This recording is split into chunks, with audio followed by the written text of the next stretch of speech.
think we're all aware that the world today is full of problems. We've been hearing them today and yesterday and every day for decades. Serious problems, big problems, pressing problems, poor nutrition, access to water, climate change, deforestation, lack of skills, insecurity, not enough food, not enough health care, pollution. There's problem after problem. And I think what really separates this time from any time I can remember in my brief time on Earth is the awareness of these problems. We're all very aware.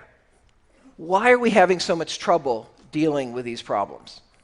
That's the question I've been struggling with. Coming from my very different perspective, I'm not a social problem guy. I'm a guy that works with business, helps business make money. God forbid. So why are we having so much problem with these social problems? And really, is there any role for business? And if so, what is that role? I think that in order to address that question, we have to step back and think about how we've understood and pondered both the problems and the solutions to these great social challenges that we face. Now, I think many have seen business as the problem, or at least one of the problems in many of the social challenges we face. Think of the fast food industry, the drug industry, the banking industry. This is a low point in the respect for business. Business is not seen as the solution. It's seen as the problem now for most people. And rightly so in many cases. There's a lot of bad actors out there that have done the wrong thing, that actually have made the problem worse. So this perspective is perhaps justified. How have we tended to see the solutions to these social problems? These many issues that we face in society? Well, we tend to see the solutions in terms of NGOs, in terms of government, in terms of philanthropy.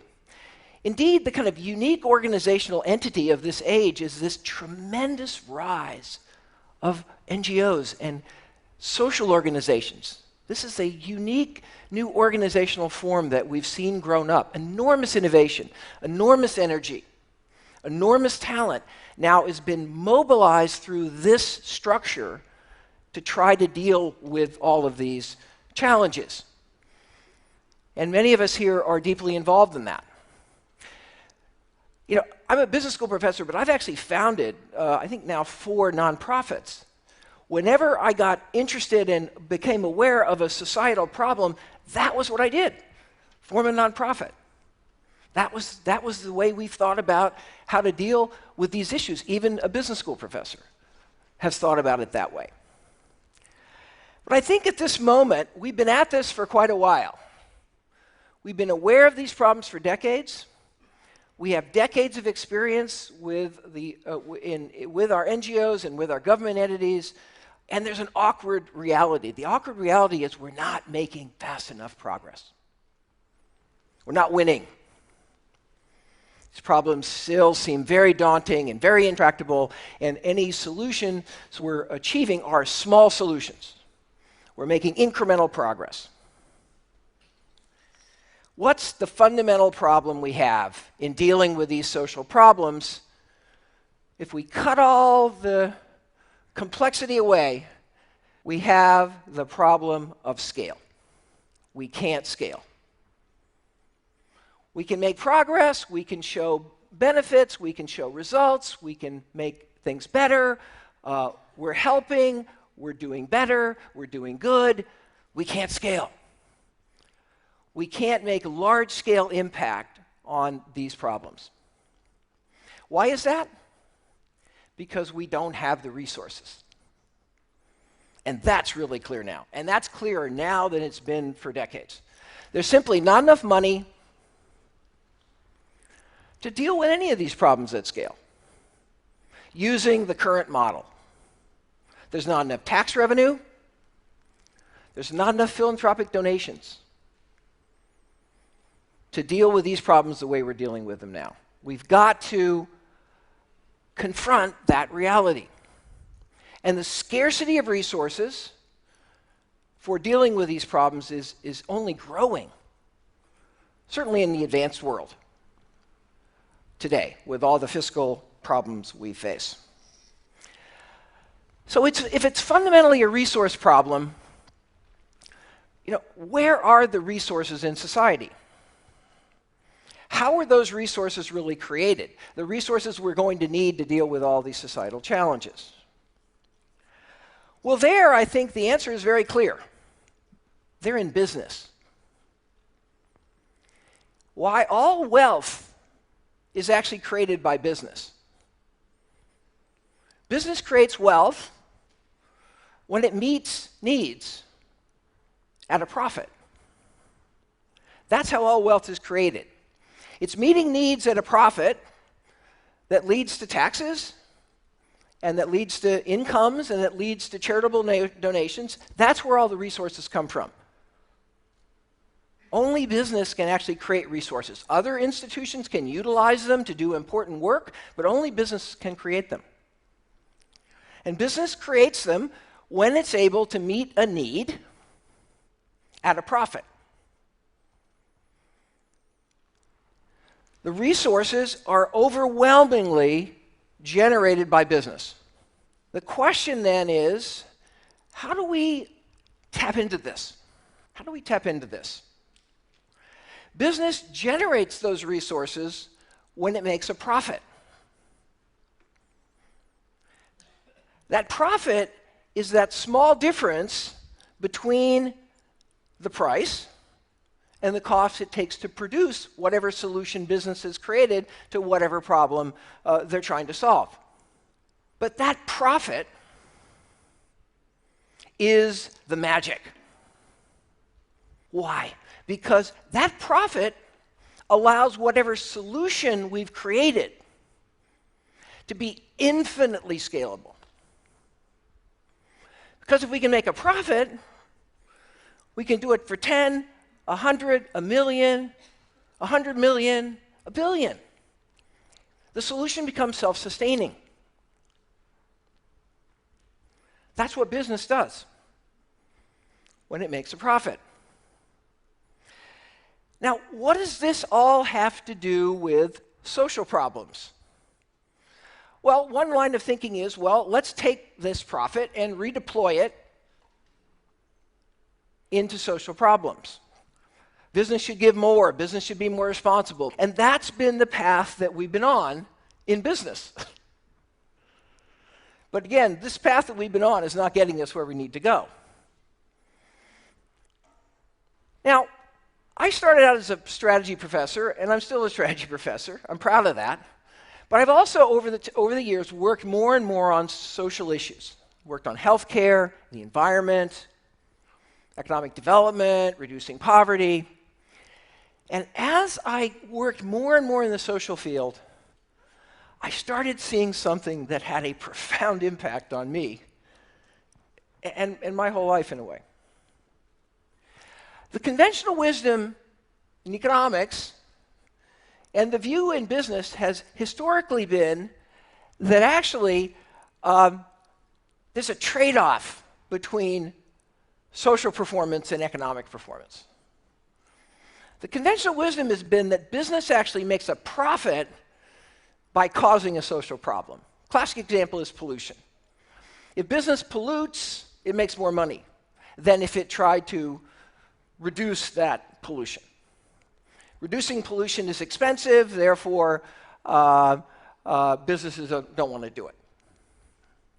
It's profitable to have an unsafe working environment. It's too expensive to have a safe working environment, therefore business makes more money if they don't have a safe working environment. That's been the conventional wisdom.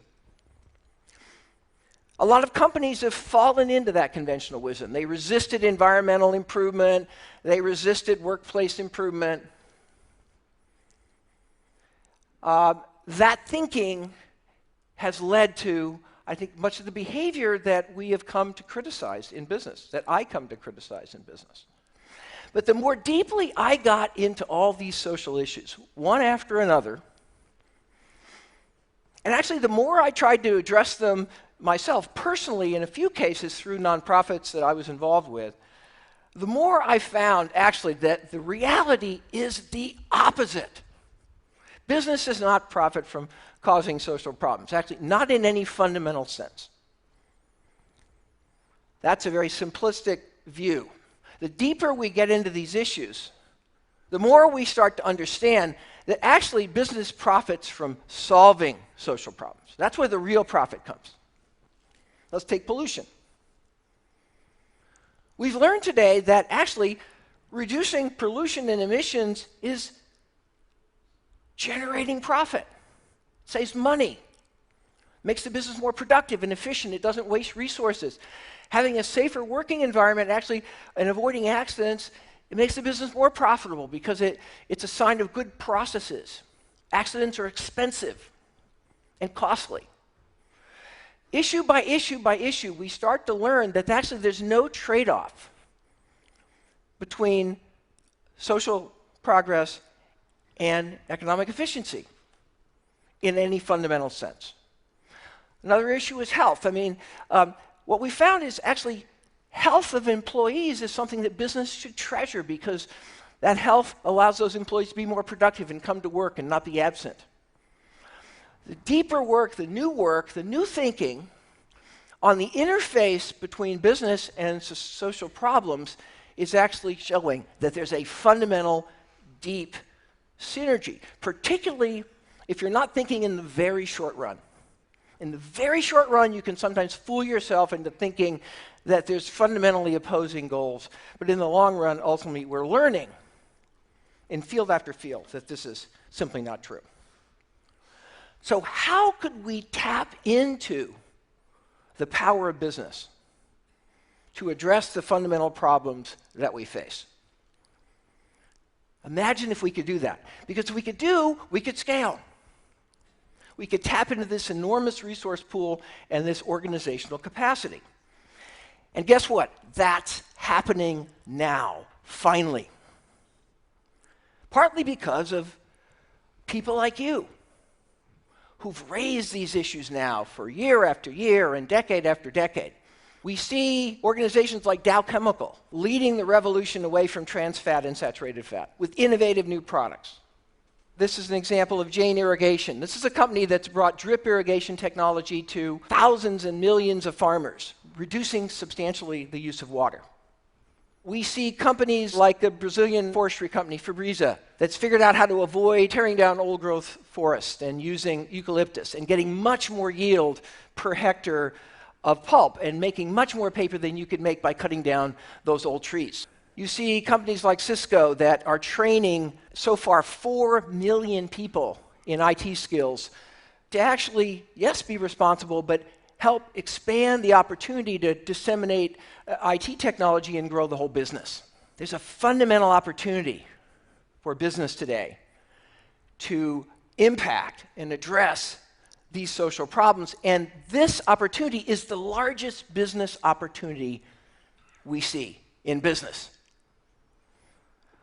And the question is, how can we get business thinking to adapt this issue of shared value? This is what I call shared value. Addressing a social issue with a business model. That's shared value.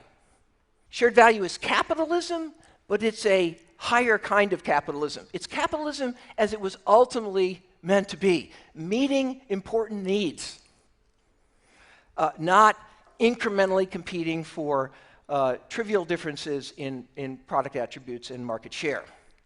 Shared value is when we can create social value and economic value simultaneously. It's finding those opportunities that will unleash the greatest possibility we have to actually address these social problems because we can scale. We can address shared value at multiple levels. It's real. It's happening. But in order to get this solution working, we have to now change how business sees itself. And this is thankfully underway. Businesses got trapped into the conventional wisdom that they shouldn't worry about social problems, that this was sort of something on the side, that somebody else was doing it. We're now seeing companies embrace this idea.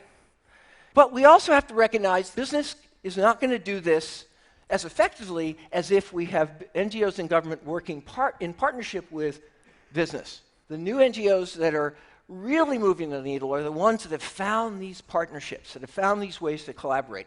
The governments that are making the most progress are the governments that have found ways to enable shared value in business, rather than see government as the only player that has to, call the shots. And government has many ways in which it can impact the willingness and the ability of companies to compete in this way. I think if we can get business seeing itself differently, and if we can get others seeing business differently, we can change the world. I know it. I'm seeing it. I'm feeling it. Young people, I think, my Harvard Business School students are getting it. If we can break down this sort of divide, this unease, this tension, this sense that we're not fundamentally collaborating here in driving these social problems, we can break this down, we finally, I think, can have solutions. Thank you.